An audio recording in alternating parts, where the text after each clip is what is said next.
আমরা তো এখন আদ্ভিককে নিয়ে একটু বেরিয়েছিলাম, কারণ ওর ভ্যাকসিনেশন ছিল, স্যারের কাছে যাওয়ার ছিল। তো রিটার্ন এখন এসেও ঘুমিয়ে গেছে। আর আসার সময় আমরা এটা কিনেছি, দেখো মানে আমাদের এখানে যে টিপটপ ফেমাস শপটা, সেটা ঢুকেছিলাম। তো আমরা দুটো জিনিস কিনেছি, চলো দেখাচ্ছি। এটা তো তোমাদেরকে অনেকবারই দেখেছি। এটা পুরো একটা মানে 235 রুপিস আছে। এটা না, এটা 235 গো। এটা হচ্ছে এই যে নিমকিটা, আর একটা কিনেছি এই যে কাঠি ভাজা, গাঠিয়া বলে।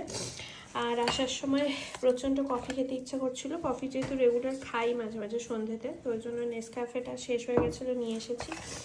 আর এখন একটু ফ্রেশ হয়ে নেব। আর যখন আমরা দোকান থেকে বেরিয়েছি, এগুলো কেনা হয়ে গেছে, জিলিপি টিলিপি মিষ্টি এসব খাওয়ার পর আমাদের ভীষণ মানে মাথাটা, বিশেষ করে আমার একটু ঠান্ডা লেগে গেছে। তো এই জন্য কফি খেতে ইচ্ছা হচ্ছিলো। কফি তো রেগুলার খাওয়াই হয়, পাউচগুলো থাকে, তো শেষ হয়ে গেছে বলে এই যে একটা নেসক্যাফে নিয়ে এসেছি। তার সাথে এখানে কাপও রেডি করেছি ফ্রেশ হয়ে। তারপর হচ্ছে কফিটা খেতে যাবো। এই যে দুটো কাপ নিয়ে নিয়েছি। কফি খাওয়ার সময় তোমাদের সাথে আবার দেখা হচ্ছে।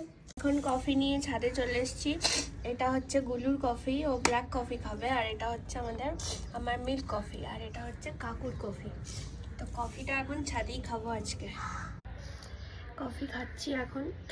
তো এখন আর ভিডিওটা কন্টিনিউ করছি না, আমার তো প্রচণ্ড ঠান্ডা লেগে গেছে। কফিটা একটু খাই, একটু এনার্জি নিই, তারপর আবার পরে দেখা হবে। ভালো থাকার সাথে।